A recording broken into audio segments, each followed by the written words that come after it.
반갑습니다. 이번 시간에는 저번 시간 훈민정 창제원리에 이어서 국어의 변천 단원을 한번 살펴보도록 하겠습니다. 페이지는 338페이지 자료 참고해 주시면 되고요. 본문 바로 보도록 하겠습니다. 자, 언어는 끊임없이 변한다. 여기 밑줄 그으셔야 되겠죠. 이게 언어의 어떤 특성을 얘기한다라고 봐야 돼요. 네, 언어의 역사성이다. 밑줄 그으시고 밑에 언어의 역사성이라고 적어 놓으십시오. 언어는 끊임없이 변한다. 그래서 의미가 확대가 되기도 하고 축소가 되기도 하고 의미가 이동이 되기도 하죠. 그 다음 지금의 국어도 그러한 변화의 결과이다. 국어의 역사를 알기 위해서는 고대 국어로부터 현대 국어까지의 변천 과정을 자세히 살펴보아야 한다. 그러나 훈민정음 창제 이전 시기의 국어의 모습을 알 수 있는 자료는 많이 남아있지 않다. 훈민정음이 언제 창제가 되었습니까? 1443년에 창제가 되었고 반포는 46년에 반포가 되었죠. 자, 다행히 훈민정음이 창제된 이후에는 요 시기는 어떤 시기라고 그랬어요? 자, 훈민정음이 창제된 이후 밑줄 그어보겠습니다. 자, 훈민정음이 창제된 이후는 후기 중세 국어 시기죠. 따로 적지 않겠습니다. 밑에다가 그냥 후기 중세 국어 시기라고 적어 놓으시면 됩니다. 자, 이후에는 한글로 기록된 문헌들이 많이 남아 있어서 국어의 과거 모습을 어느 정도 파악할 수 있게 되었다. 자, 여기서는 훈민정음이 창제된 때인 후기 중세 국어의 특징을 중점적으로 살펴보고 이를 현대 국어와 비교, 여기 밑줄 긋겠습니다. 자, 뒤에 본문을 보면서 우리는 현대 국어와 중세 국어의 차이 혹은 공통점 차이점을 비교하면서 국어가 겪은 변천의 과정을 한번 알아보도록 하겠습니다. 다음 페이지 339페이지 한번 보겠습니다. 자, 우리가 먼저 살펴볼 내용은 무엇이다? 의문과 표기상의 차이점인데요. 먼저 의문상의 특징.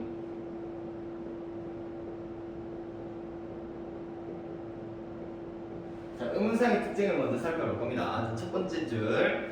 중세 국어의 자음 체계를 살펴보면 무엇을 먼저 살펴본다? 자음 체계를 먼저 살펴볼 겁니다. 그래서 자음 체계 네모 박스 하시고요. 자, 첫 번째 예사소리, 된소리, 거센소리의 세 계열이 확립. 여기 밑줄 그겠습니다. 예사소리, 된소리, 거센소리의 세 계열이 확립. 밑줄 그으시고 동그라미 1 하겠습니다. 자, 된소리가 우리 고대 국어 시기에서는 등장하지 않았었단 말이죠. 그런데 중세 국어 시기가 진행이 되면서 된소리가 등장을 하게 되었다. 요거는 현대 국어와의 공통점이라고 볼 수 있겠죠. 다음 현대 국어와는 달리 이제 차이점이 제시가 될 것이다.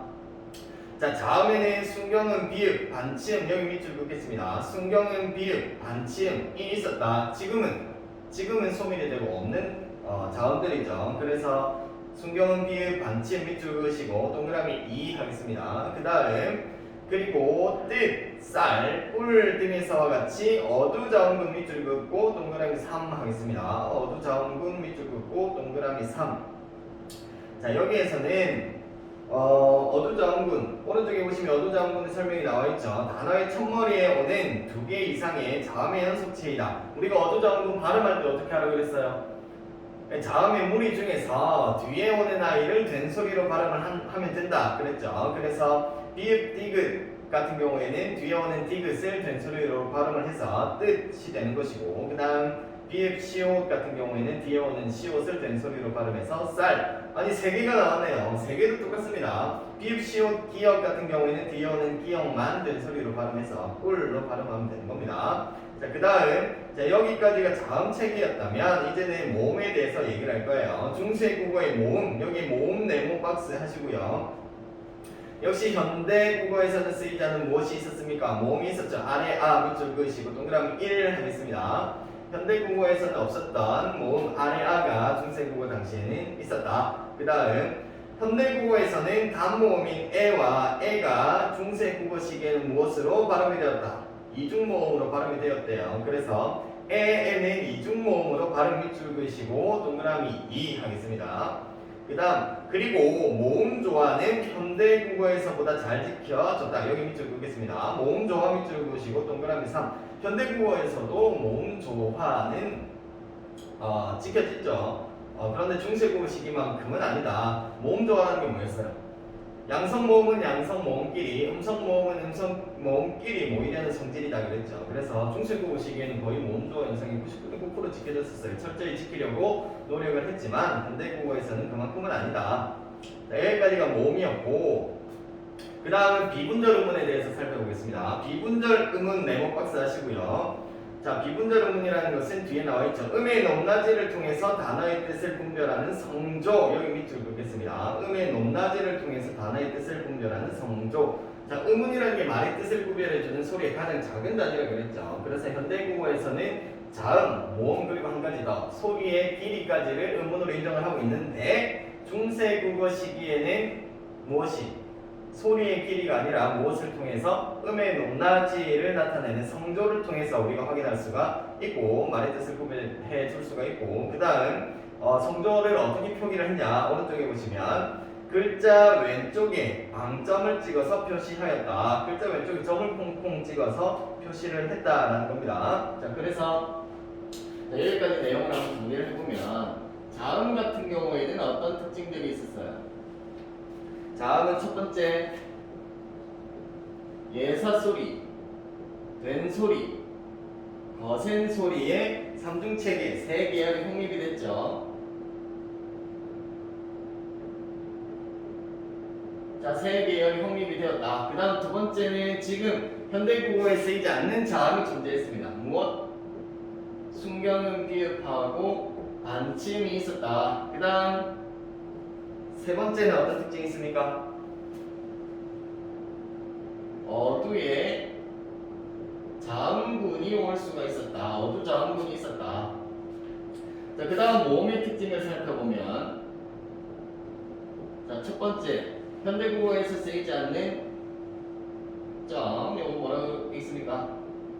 아래아는 우리가 여러가지 예문을 살펴보겠지만 그냥 아로 발음하시면 됩니다. 오와 아의 중간 발음 정도 이렇게 발음해야 된다고 얘기를 하는데요. 그냥 편의상 아로 발음하시면 됩니다.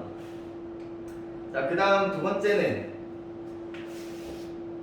현대국어에서는 단모음으로 발음이 되는 에와 에가 이 당시에는 어떻게 이중모음으로 발음이 되었다라는 특징이 있죠. 그 다음 세 번째, 무엇이 잘 지켜졌다?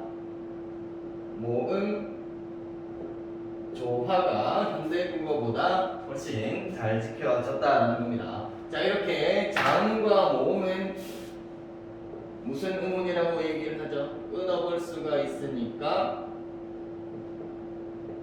자, 분절 의문이다라고 볼 수가 있죠. 그 다음 마지막 성조가 있었습니다. 성조.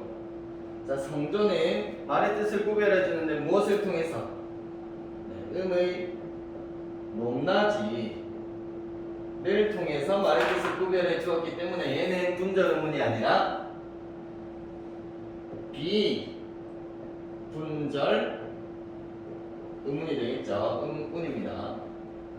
자, 비분절 의문이 되는 것이다. 그래서 성조 같은 경우에는 음의 높낮이를 통해서 말의 뜻을 구별해주는 역할을 했는데 표기는 글자 왼쪽에 방점을 찍어서 표기를 했었다. 자, 그 다음 여기까지가 이제 의문상의 특징인데요. 현대국어와 한번 비교를 해본다면, 자, 여기가 중세국어 시기. 자, 현대국어 시기에는 예사소리, 된소리, 거센소리의 세 계열 여전히 존재하고 있고요. 순경음 비읍하고 반치음은 사라졌죠. 소멸했습니다. 어두자음군 역시 사라지고 없다. 그 다음 모음을 보시면, 자, 모음은 아래야 역시 사라지고 없죠. 자, L과 L 같은 경우에는 현대국어 시기에 이중모음이 아니라 무슨 모음으로? 자, 단모음으로 발음이 됐고요. 모음조화 같은 경우에도 현재도 지켜지는 경우가 있지만 중세국어 시기만큼 철저하게 지켜지고 있지는 않다. 그 다음 성조 같은 경우에도 성조는 완전히 사라졌죠. 성조 대신에 지금의 말의 뜻을 구별해주는 의문의 역할하는 것은 바로 소리의 길이가 되겠다. 이렇게 중세국어와 현대국어 시기에 의문의 차이점을 한번 비교해 볼 수가 있겠네요. 그 다음에 두 번째 문단으로 넘어가겠습니다. 자, 이 시기에는 받침이 있는 체연이나 어간의 모음으로 시작하는 조사나 어미가 결합할 때 소리 나는 대로 표기하는 이어적기 네모 표시하겠습니다. 이어적기 네모 표시하고요. 연철이라고 하는데요. 그 앞에 이어적기에 개념이 설명이 되어 있죠. 그래서 거기에 밑줄 긋겠습니다. 받침이 있는 체연이나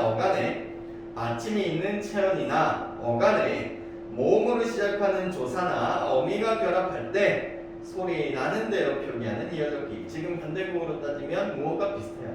네, 여는 법칙과 비슷하다는 것을 알 수가 있죠. 자, 예를 들어서 432 같은 경우에는 432로 자, 받침 미음이 뒤에 있는 조사로 넘어갔죠. 그래서 432로 발음이 되고 깊은 같은 경우에도 깊은으로 적었다. 표기까지 반영이 되었던 겁니다. 그런데 현대국어에서는 어때요? 현대국어에서는 사슴이 깊은과 같이 끊어적기, 즉 분철을 하고 있죠. 형태를 밝혀서 적고 있습니다. 자, 그 다음에는 받침에는 주로 기역, 니은, 디귿, 리을, 미음, 비읍, 시옷 뒤에 이거 예디음입니다, 여러분. 예디음이 8글자가 쓰였다. 자, 받침에는 주로 기역, 니은, 디귿, 리을, 미음, 비읍, 시옷, 예디음이 8글자 밑줄 그으시고요.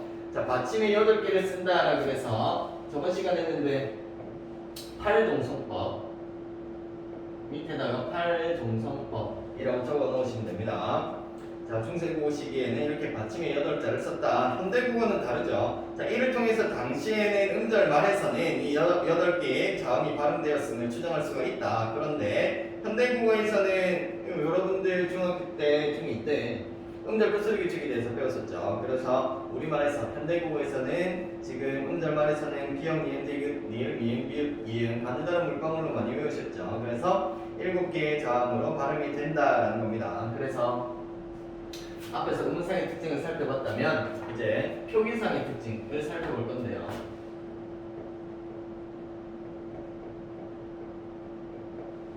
표기상의 특징은 자, 중세국어 시기에는 첫 번째 무슨 적기? 이어적기를 했었다 말입니다. 그런데 현대국어 시기에는 무슨 적기? 끊어서 적는구나. 끊어적기를 하고 있다는 겁니다. 그 다음에 두 번째는 자, 받침에 오는 아이들이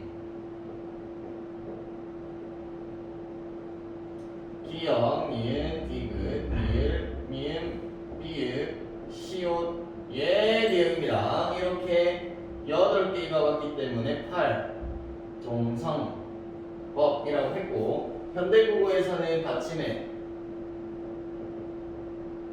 뭐가 옵니까?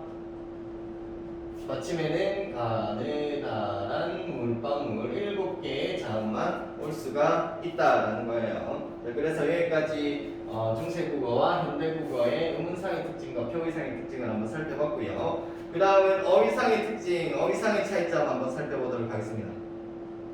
자, 중세국어에서는 고유어의 비중이 현대국어보다 컸다. 여기 밑줄 긋겠습니다. 고유어의 비중이 현대국어보다 컸다. 고유어, 우리말이에요. 우리나라 사람들이 썼던 말. 그런데 예를 들어서 가람, 뇌, 온, 지문과 같은 고유어가 있었는데 이들은 모두 한자어인 강, 산, 백, 천에 밀려서 현대국어에서는 잘 쓰이지 않는다. 그리고 이 시기에도 외래어가 존재했대요. 자, 중국어에서는 붓, 먹, 이러한 필기구들이 들어왔네요. 붓, 먹과 같은 외래어가 중국에서 들어왔고, 그 다음 몽골어에서는 바톨, 옆에 한자가 나와있죠. 용사입니다. 일어나라 용사요 할 때 용사.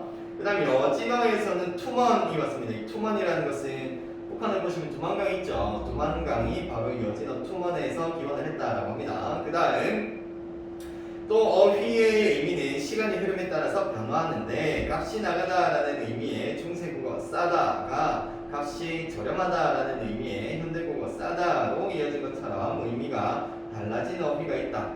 형태는 그대로지만 그 의미가 시간이 지나면서 점차 변한 경우가 있다라는 겁니다. 그래서 어휘상의 특징, 어휘상의 특징 을 살펴보면 첫 번째 무엇의 비중이 컸어요? 중세국어. 자, 중세국어 시기에는 고유어의 비중이 굉장히 높았다는 것을 알 수가 있었고, 그 다음 두 번째는 이 당시에도 외래어가 존재를 했었다. 외래어가 존재를 했었고요. 그 다음 세 번째는 의미가 어때요? 현대로 오면서 의미의 변화가 나타나는 경우가 있었다. 자, 의미 변화의 양상은 크게 세 가지로 나눠볼 수 있습니다. 첫 번째는 의미가 확대가 되는 경우가 있고, 두 번째는 축소가 되는 경우가 있고, 세 번째는 의미가 이동하는 경우가 있다. 이거는 조금 이따가 뒤에 세종어조 국민정음의 서문을 살펴보면서 더 자세히 살펴보도록 하겠습니다. 그래서 여기까지 음운과 표기상의 특징, 그 다음 어휘상의 특징 정리했고요. 그 뒤에 340페이지 문법상의 차이점을 한번 보겠습니다. 문법상의 차이점.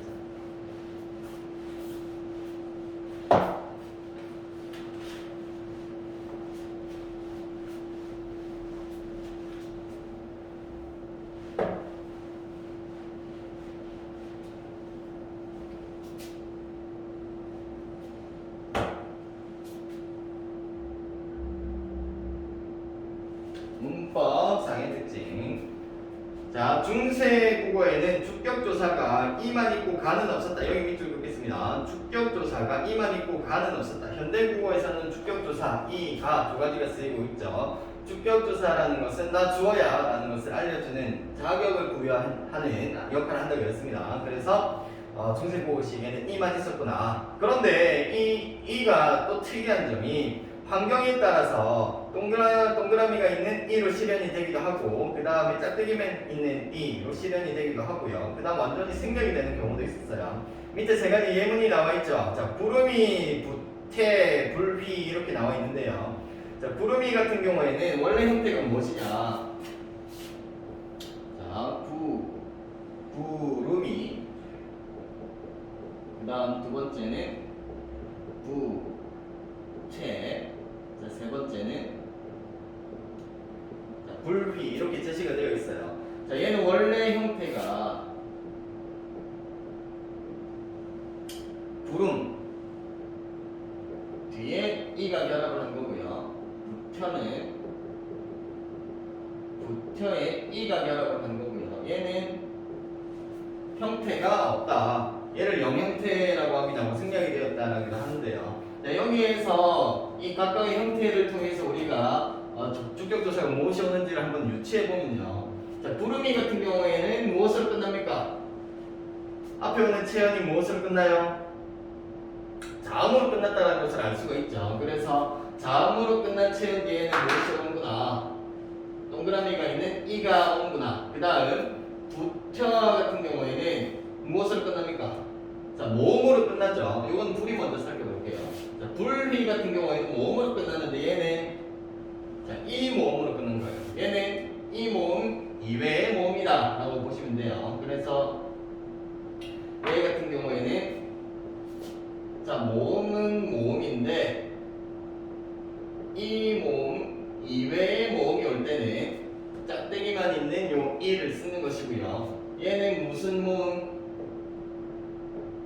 이 모음이 올 때는 생략이 된다라는 것을 알 수가 있는 겁니다. 그래서 형태에 따라서 주격조사가 달리 사용이 되었다라는 것을 알 수가 있죠. 그 다음 두 번째 넘어가겠습니다. 현대국어에서는 명사형 어미로 이 사용이 되는 것과 달리 중세국어에서는 홈이나 숨처럼 무엇이 사용이 되었다. 음이 사용이 되었습니다. 동그라미 하시고요. 그 위에 줄에 명사형 어미 밑줄 긋겠습니다. 중세국어 시기에는 명사형 어미로 음이 사용이 되었습니다. 왜 두 가지가 쓰였냐 하면 이 당시에는 모음 조화가 철저히 지켜졌다고 그랬잖아요. 그래서 양성 모음일 때는 옴을 사용하고 음성 모음일 때는 음을 사용했던 겁니다. 자, 그래서 명사형 어미 같은 경우는 우리가 문장 중3 그 시험 대비할 때 음기 많이 했었죠. 그런데 이 당시에는 음기가 아니라 음이 사용이 되었다. 자, 중세국어에서도 명사형 어미 기가 등장을 하긴 했는데 거의 쓰이지 않았습니다. 조금씩 사용되었고 현대국어에서처럼 그 쓰임이 활발하지는 않았다. 자, 그 다음 중세국어의 높임법을 한번 보도록 하겠습니다. 중세국어에서도 현대국어와 마찬가지로 주체를 높이는 주체 높임이 있었고요. 목적어라든가 부사를 높이는 객체 높임이 있었고 상대를 높이는 동결어미를 통해 상대를 높이는 상대 높임법이 있었는데 모든 경우에 선어말 어미를 사용 여기 밑줄 긋겠습니다. 모든 경우에 선어말 어미를 사용했다. 자, 현대국어에서는 주체 높임의 선어말 어미 딱 하나 시만 남아 있습니다. 나머지 주체 높임의 선어말 어미 시 이외에 뭐 객체 높임이라거나 상대 높임을 나타내는 선어말 어미는 존재하지 않죠. 그래서 이 부분이 현대국어와는 다른 점이다. 자, 다음 예와 같이 주체 높임에서는 시 혹은 샤를 사용했고 객체 높임에서는 삽, 잡, 관침 같은 경우에는 그냥 지읒으로 편의상 발음하시면 됩니다. 삽, 잡, 잡. 그 다음 상대 높임에서는 이, 잇 등이 사용이 되었다. 자, 여기서 상대 높임에서 이 같은 경우에는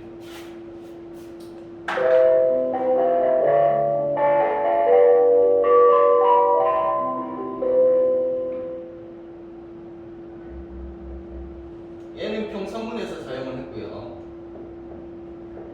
얘는 의문문에서 사용을 했었습니다. 이거는 조금 이따가 뒤에서 더 자세히 한번 살펴보도록 하겠습니다. 그래서 간단하게 옆에다가 적어놓으시면 되고요. 자, 밑에 예문이 나와 있죠. 속보상절이라는 책에 내용을 발췌하고 있습니다. 자, 첫 번째 줄에 양흉이라고 읽으시면 안 됩니다. 요거는 동국정식 표기라고 해가지고 받침이 없는 한자 같은 경우는 받침을 억지로 넣었어요. 근데 소리값이 없는 받침을 넣은 겁니다. 동그라미. 그래서 양흉이라고 읽으시면 안 되고 야슈라고 읽으셔야 됩니다. 요거는 조금 이따가 뒤에 예문을 통해서 자세히 살펴보도록 하겠습니다. 자, 야슈이가 아니라 얘는 해석을 하게 되면 야수가가 되겠죠. 주격조사 이 앞에서 살펴봤던 것처럼 이 모음 이외의 모음으로 끝났기 때문에 이가 결합이 되어 있는 것이다. 자, 몽양에게 얘기합니다. 세존의 안부를 여쭙고 말씀하시기를 무슨 일로 오셨습니까? 라고 해석이 현대어풀이가 되어 있는데요. 위에 우리가 살펴봤던 높임법을 나타내는 선어말음이를 한번 찾아보시면요. 자, 세존의 안부를 묻잡고라고 되어 있죠. 잡 동그라미. 이 잡 같은 경우에는 객체 높임의 선어말음이라는 것을 알 수가 있죠. 방금 전에 위에서 삽잡잡은 객체 높임의 선어말음이었으니까 잡은 동그라미 밑에 객체 높임의 선어말음이. 객체 높임이라는 것은 아까 목적어라든 부사를 높인다 그랬죠. 그래서 무엇을 높이고 있냐? 세존의 안부를 높이고 있는 겁니다. 세존의 안부라는 것이 높임의 대상이기 때문에 여기서 말하는 세존은 석가모니입니다. 석가모니. 야수라는 인물은 석가모니가 이제 출가하기 이전에 부인이에요. 왕비. 그 다음에 밑에 목련다리에서 이 목련이라는 인물은 석가모니의 이제 제자 중에 한 사람입니다. 자, 그래서 야수가 세존의 안부를 물은 거죠. 그런데 높임의 대상이기 때문에 객체 높임의 선어말음이 잡을 사용한 것이고 니르샤데 이런 거죠. 그런데 샤 주체 높임의 선어말음이 샤를 사용하고 있습니다. 샤 동그라미 하고요. 여기서는 이 주체는 야수가 되겠죠. 야수. 그 다음 무슨 일로 오셨습니까? 라고 질문을 할 때 마지막에 오신이 있고 부분 보시면 시 동그라미 잇 동그라미 하겠습니다. 여기서 이 시 같은 경우에는 역시 주체 누구예요? 누가 온 겁니까? 네, 목련이 왔기 때문에 목련을 높인다 라고 볼 수가 있고요. 그 다음 뒤에 it 같은 경우에는 방금 전에 쓴 것처럼 의문형에서는 it을 사용한다고 그랬죠. 상대 높임 선어말음이 it입니다.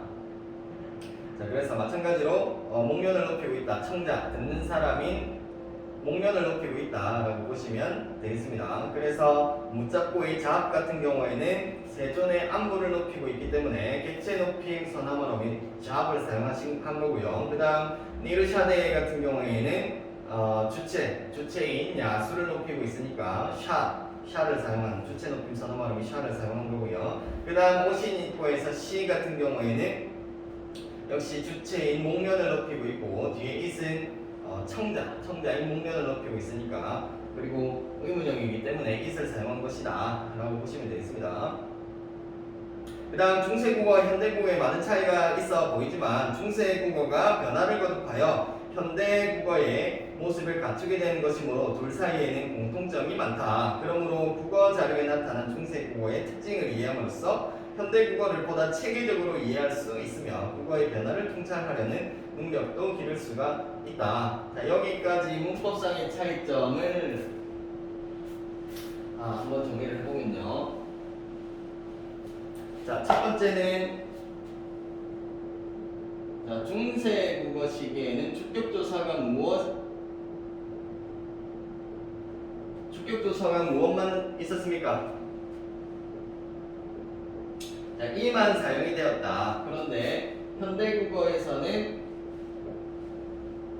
이와 다가 사용이 되고 있죠. 그 다음 두 번째 특징으로는 명사형 어미가 사용이 되는데 명사형 어미는 무엇이?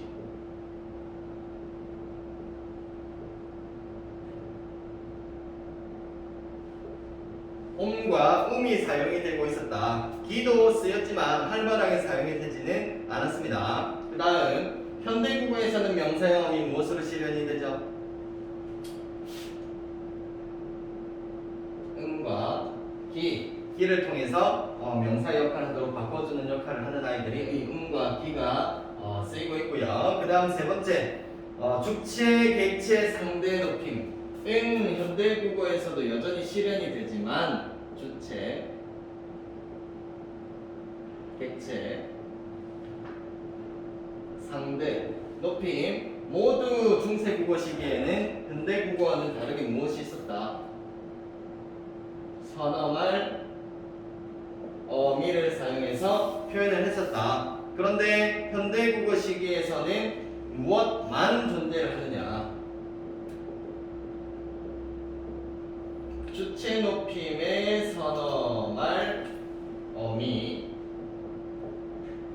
시 하나만 쓰이고 있습니다. 선어말, 어미를 통해서 높임법을 드러내는 것은 현대국어에서 주체 높임의 선어말, 어미, 시 하나만 남아있다. 이게 이제 차이점이 되겠죠. 그러면 여기 뒤에 341페이지에 구체적으로 이제 세종어제 훈민정음의 어제 서문을 보고 요 이론 내용들 한번 적용해보는 시간을 가질 건데요. 자, 첫 번째 줄 제목부터 한번 보겠습니다. 생종엉갱 아니죠? 세종어제 훈민정음이 되겠습니다. 여기에서는 우리가 동국정원식 한자음 표기라는 것을 확인을 해야 되는데요. 요거는 조금 이따 바로 밑에 줄의 융기에서 다시 설명드리도록 하겠습니다. 자, 먼저 본문으로 들어와서 나란 말씀이 중기에 달아 여기까지 끊어보시면요. 현대어플을 보시면 우리나라의 말이 중국과 한자와는 다르다. 나라의 말이 다른 거죠. 그래서 나라 밑에 있는 이 시옷 같은 경우에는 관용격 조사의 역할을 하고 있는 겁니다. 조사는 누구와 결합한다고 했어요? 조사라는 아이는 체형과 결합하는 아이란 말입니다.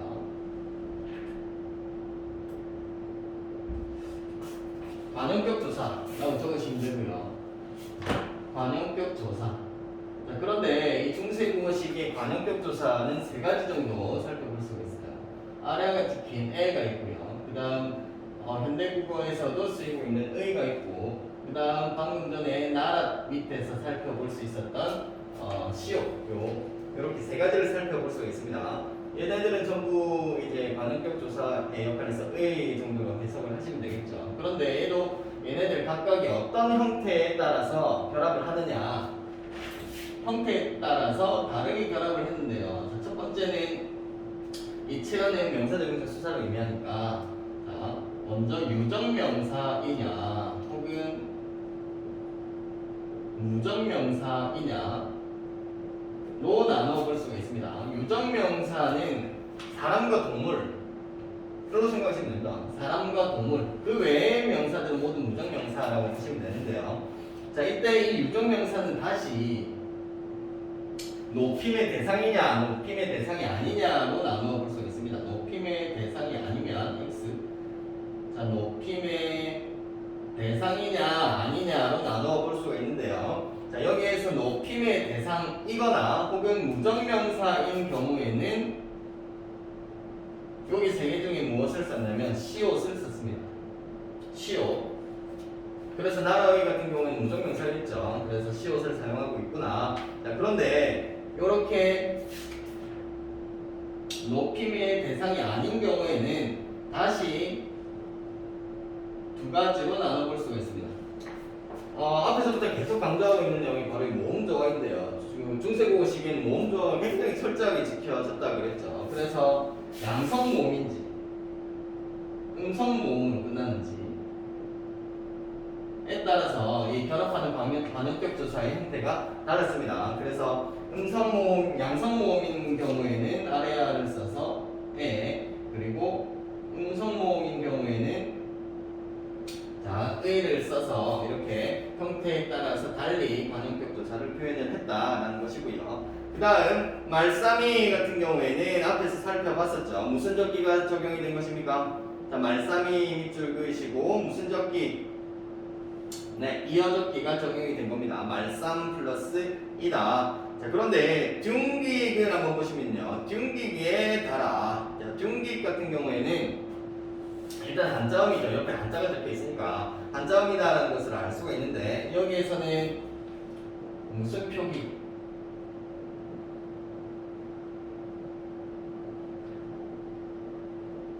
동국정식 표기를 확인할 수가 있습니다. 동국정식 표기라는 것은 우리가 한자, 중국의 한자음을 표현을 할 때, 우리말로 표현을 할 때 완벽한 글자를 만들려고 했어요. 초성, 중성, 종성을 다 갖추려고 했단 말입니다. 우리가 중국의 사대주의의 어떤 세상을 가지고 있었기 때문에 중국의 한자를 빌려 쓰는 것에 대해서 완벽해야 된다고 생각을 했던 거예요. 그래서 우리가 실제로 발음은 받침 발음을 하지 않는 한자음 같은 경우에도 표기를 할 때는 야 우리 후덜덜 완벽하게 표기를 해야지 하면서 종성 발음까지 종성까지 채워넣는 표기를 했었단 말이에요. 그런데 실제로 물론 발음은 하지 않았겠죠. 그렇기 때문에 위에 제목에서 다시 최종 죄라고 되어 있는데요. 이 굳이 이 세 같은 경우에는 세로 있지만 중국 현실 발음을 적용을 해가지고 쉐로 이제 표기를 했던 건데 우리말은 삼성 체계를 가지고 있잖아요. 초성, 중성, 종성을 다 채워 넣는 것이 완벽하다고 생각을 했던 거예요. 그래서 중국 한자음 같은 경우에는 이런 식으로 쓸데없이 소리도 나지 않는 소리값이 없는 동그라미를 넣어가지고 이렇게 표기를 했던 겁니다. 그래서 발음할 때는 요거를 발음하지 않고 쉐라고 발음하시면 됩니다. 그런데 뒤에 나오는 종 같은 경우에는 원래도 받침이 있었던 거예요. 그래서 원래 소리가 나는 이행 같은 경우에는 이렇게 예기음으로 표기했고 목이 아닌 경우에는 그냥 이행을 표기해서 소리가 나지 않는다라는 것을 나타냈다. 자, 그런데 한 가지 더. 자, 여기 이 부분에서 둔기를 보시면요. 특이한 점이 또 한 가지가 있죠.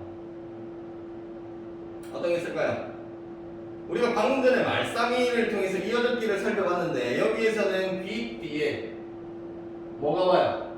애가 오고 있단 말입니다. 조사 애가 오고 있는데 얘를 귀, 개로 표기를 안 했죠. 요 이유는 방금 전에 동국정식 표기에 대해서 설명할 때 말씀드렸던 이 사대주의와 관련이 있습니다. 함부로 이제 중국말은 손을 댈 수가 없었던 거예요. 우리가 이어적기를 한다고 해서 중국말도 이어적을 수가 없었단 말입니다. 그렇기 때문에 얘는 그대로 형태를 발표해서 중기에 이렇게 표기를 했었다. 자, 그런데 이 애 같은 경우에는 무엇이냐면 조사죠. 비교. 중국과 다르다. 그래서 무슨 조사? 비교 부사격 조사라고 합니다. 자, 여기 중기의 뒤에 있는 애는 비교 부사격 조사다. 자, 그 다음 달라 같은 경우에는 다르다로 보시면 되겠죠. 다르다. 자, 문자와 서로 사마띠 아니할세. 자, 여기에서 이 문자는 중국의 한자를 의미하는 거죠. 중국의 한자와는 서로 사마띠 아니할세. 자, 여기에서 지금 현대국어에서는 서로로 표기하고 있는 서르 같은 경우에는 중국 아니고 중세국어 시기에 철저하게 지켜진 무엇이 적용이 됐다. 네, 모음조화 현상이 적용이 되기 때문에 음성모음은 음성모음끼리 어울린 거죠. 그래서 서르로 표기가 되어 있는 것이고요. 그 뒤에 사마띠 밑줄 그어보고 있습니다. 사마띠. 자, 사마띠 같은 경우에는 라고 표기가 되어 있죠. 그런데 얘는 원래 형태가 맛 밑에 치읓이 온단 말입니다. 자, 사마띠가 이렇게 치읓이 시옷으로 발음이 됐던 것은 아까 앞에서 살펴봤던 팔중성법하고 관련이 있겠죠. 자, 우리말의 종성은 다시 쓰죠. 무엇을? 초성을 다시 쓴단 말입니다. 자, 그런데 우리말에서 종성은 자음이 일단 몇 개 있었죠? 저번 시간에 했었던 훈민정음 창조 원리에 따라서 자음은 총 17자가 있었는데 우리말에서 종성은 17자 중에서 몇 개만 넣을 수가 있었어요? 8개. 그래서 8종성법이라고 그랬죠.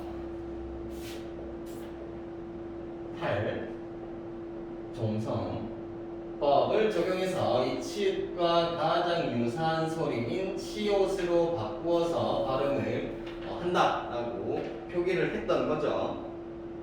자, 그 다음에 한 가지 더. 여기는 사마띠.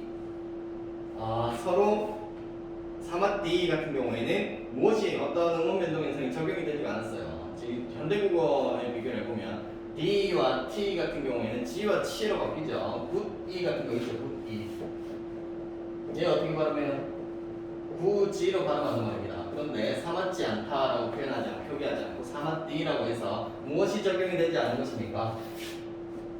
네, 국의 음화가 중세국어식에는 적용이 되지 않았구나 라는 것도 여기에서 확인할 수가 있습니다. 사맞디.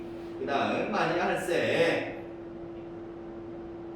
아니하다. 그래서 뒤에 넘어가면 이런 전차로, 전차는 까닭 그런 뜻입니다. 이런 까닭으로 어린 백성이 니르고저 홀빼이셔도 여기까지 보시면요. 자, 여기서 이 어리다, 어린 밑줄 긋겠습니다. 어린. 자, 여기에 나오는 이 어린이라는 어휘는 지금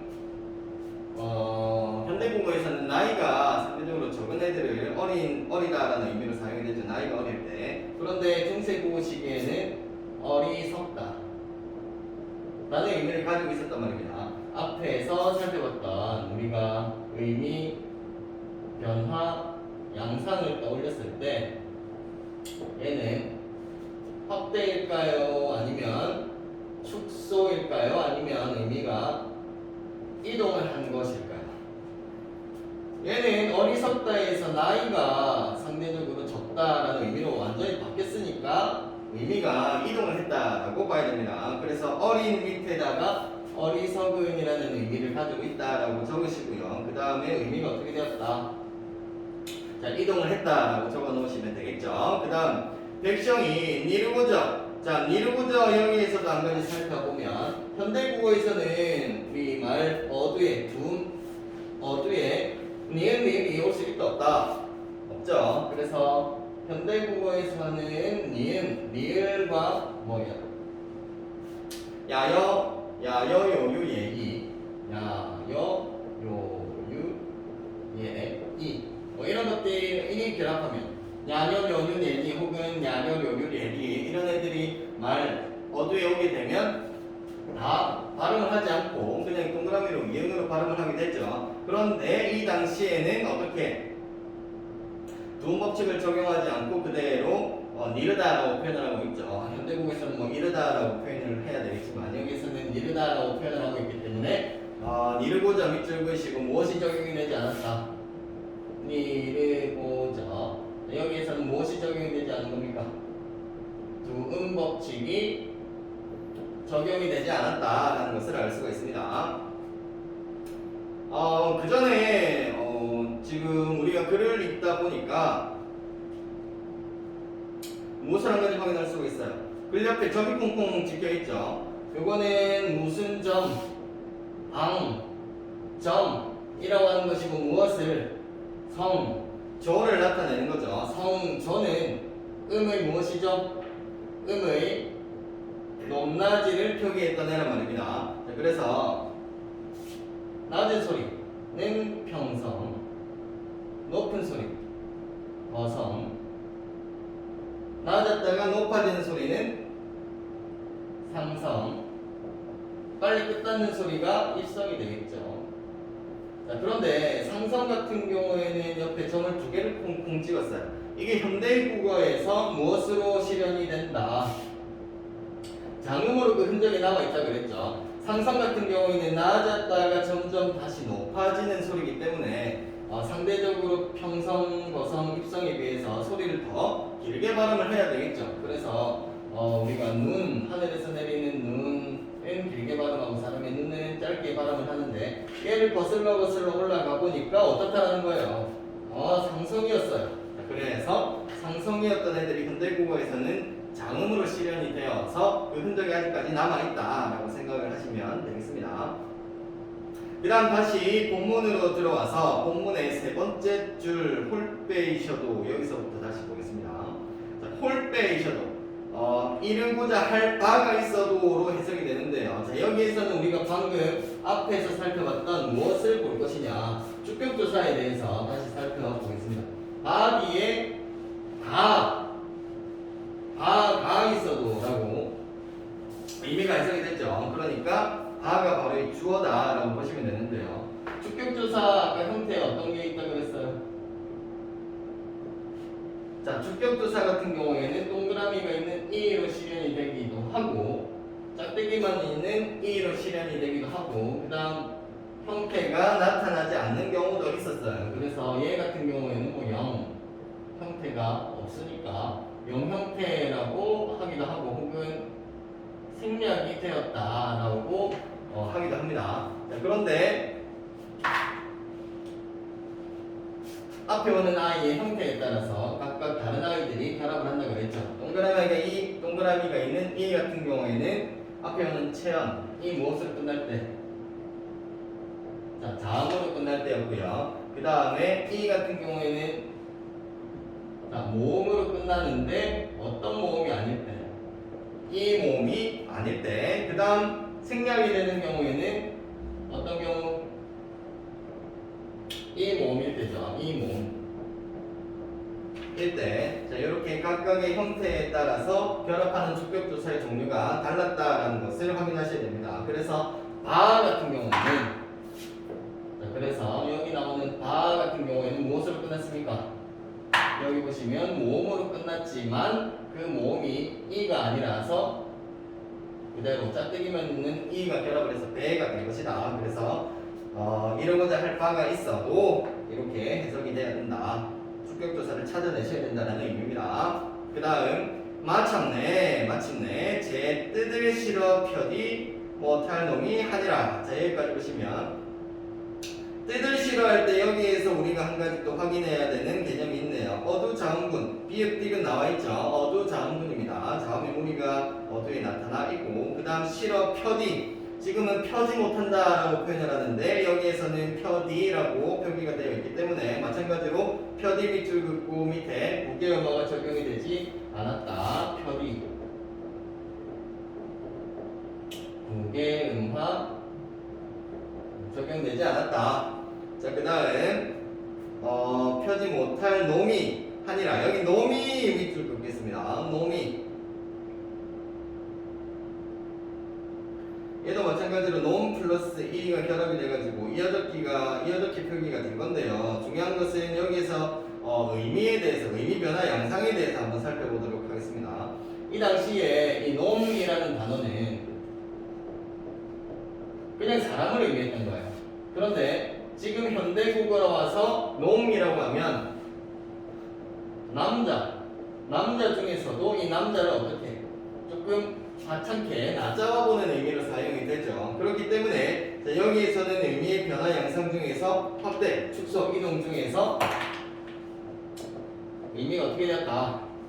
축소가 되었다. 사람이라는 더 넓은 범위에서 남자 중에서도 남자를 조금 낮잡아 보는 의미를 가지고 있기 때문에 의미가 줄어들었다, 축소가 되었다라고 보는 겁니다. 그 다음 하다는 우리가 어디죠?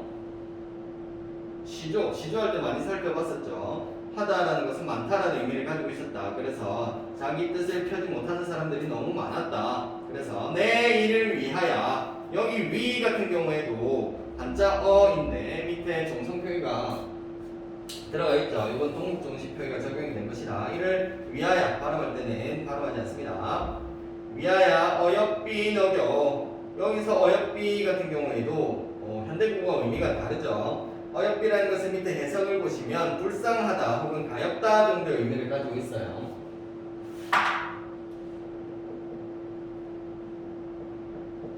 자, 어여삐 같은 경우에는 현대국어에서는 불쌍히 아니죠. 해석을 보시면 불쌍히 그 다음 가엾게. 가엾게의 의미를 가지고 있는데 이게 현대국어에서는 어떤 의미로 쓰이죠? 네, 예쁘다, 뭐 아름답다 의 의미로 쓰이죠. 그런데 얘는 의미가 완전히 어떻게 된 거예요? 완전히 달라졌으니까 얘는 의미가 어떻게 된 것이다? 의미의 이동이 나타나는 것이다 라고 보시면 되겠습니다. 그 다음 네, 그래서 불쌍하게 여기에서 새로 28자를 맹간원이 만들었대요. 그런데 여기 스물의 밑줄을 긋겠습니다. 스물. 자, 현대국어에서는 그 스물이 아니라 어떻게 발음을 하죠? 현대국어에서는 스물로 발음을 하죠. 그런데 자, 여기에서는 스물로 발음을 한단 말입니다. 자, 이것은 무엇이 적용이 되지 않은 것이냐면 원순, 모음, 하가 적용이 되지 않는 것이다. 원순 모음, 윗술 모양이 둥그레지는 모음들 얘기하는 거죠. 오, 우 같은 애들. 자, 그런데 여기에서는 원순 모음이 적용이 되지 않았어요. 원순 모음 같은 경우에는 어떤 수는 의극프가 무부푸 이렇게 바뀌는 거예요. 그런데 그래서 지금은 스물 혹은 중세국어식에는 불 같은 경우에 fire 있죠. 불이 나중에 현대국어에서는 원순 모음어가 적용이 돼서 불로 바뀌는데 중세국어식에는 이렇게 원순 모음어가 적용이 되지는 않았었다는 것을 알 수가 있습니다. 그 다음 28자를 맹간원이 만드니 사람마다 하여 쉬 수빈이며 날로 숨에 변함케 하고자 할 따름이니라. 자, 모든 사람들로 하여금 쉽게 익혀서 날마다 쓰는데 편하게 하고자 할 따름이다 라고 하면서 이 우민정 어제 서문에서는 내가 왜 이 글을 만들었는가에 대한 그 이유를 밝히고 있죠. 자, 여기 이 부분에서 마지막으로 한 가지만 더 살펴보도록 하겠습니다. 숨에 밑에서 두 번째 줄 오른쪽 끝에 보시면 숨에가 나와 있죠.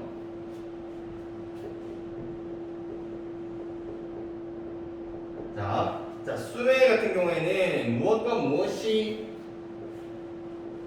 더해졌을까를 생각해 보시는데요. 쓰다라는 단어에 쓰다에다가 명사형 전성어미 옴 혹은 움이 결합을 한 것이다. 그래서 숨이 된 거예요. 여기 옴과 음은 앞에 어떤 모음이 오느냐에 따라서 달리 결합이 된다 그랬죠. 모음 조화 현상 때문에. 자, 그래서 발음이 어떻게 되느냐? 쓰음이 되겠죠.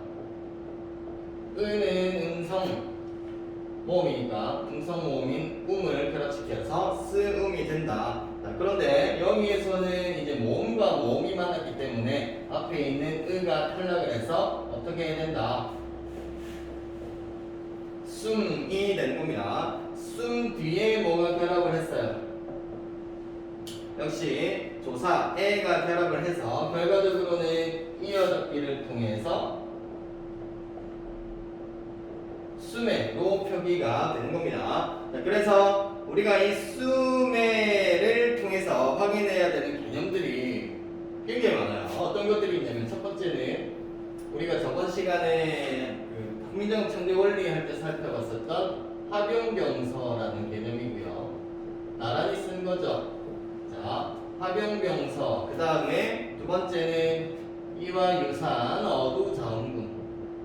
말머리에 자음들의 무리가 왔었다. 그 다음 세 번째 특징으로는 이걸 뭐라 그랬어요? 얘네들은 명사형 전성어미라고 그랬습니다. 그래서 명사형 전성어미도 여기 찾아내셔야 되고, 그 다음 네 번째는 음이 두 개의 이유에 대해서 살펴보셔야 되죠. 음성모음, 그러니까 음성모음을 선택을 했다. 그래서 여기서는 모음 조화 현상에 대한 이해도 함께 함께 가져가야 되고, 그 다음 다섯 번째는 이 과정에서 무엇이 탈락했어요? 모음과 모음이 충돌을 했기 때문에 을을 탈락시켰습니다. 그래서 을 탈락을 확인하셔야 되고, 그 다음 마지막 여섯 번째는 어떻게 표기했어요? 이어접기를 통해서 표기를 했다라는 것까지 확인을 하셔야 됩니다. 그래서 오늘은 그 앞에서 음운 표기상의 차이점, 현대국어와 비교했을 때, 그 다음 어휘상의 차이점, 문법상의 차이점, 그리고 실제 예문을 통해서, 흥미정 원리 서문을 통해서 실제로 적용이 되는 내용들을 한번 살펴봤었는데요. 뒤에 있는 문제 한번 풀어보시고 내용 꼼꼼하게 정리하셔서 담당 선생님께 인증 받으시기 바라겠습니다. 여기까지 하겠습니다.